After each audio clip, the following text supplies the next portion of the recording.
Usain Bolt dominated sprinting for more than a decade, but in his very last individual race, he was beaten. Bolt finished third in a tight finish of the 100-meter finals on Saturday at the IAAF World Championships in London, behind a pair of Americans. Justin Gatlin, who at 35 became the oldest world champion in the event, re-emerged from a doping-tainted career to finish first in 9.92 seconds. Christian Coleman, 21, took silver in 9.94 seconds, and Bolt, who could not overcome a poor start, got bronze in 9.95. Bolt still has a relay to run at the World Championships, but the 100-meter final was considered the swan song for the 30-year-old Bolt, who had announced he would retire after this event. "My start is killing me," Bolt said. "Normally it gets better during the rounds, but it didn't come together. I tightened up at the end, and that is something you should never do. I didn't execute when it mattered. I am not fully comfortable in those blocks, but you have to work with what you have. I can't complain about that."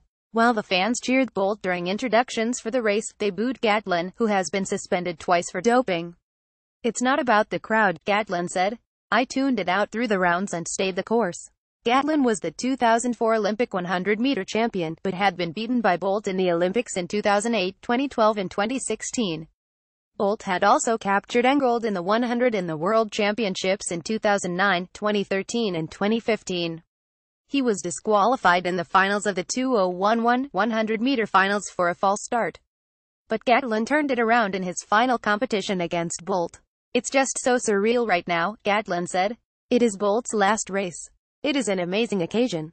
We are rivals on the track, but in the warm-down area, we joke and have a good time. The first thing he did was congratulate me and say that I didn't deserve the booze.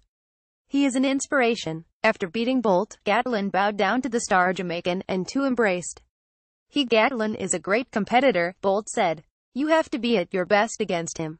I really appreciate competing against him, and he is a good person. It is just one of those things."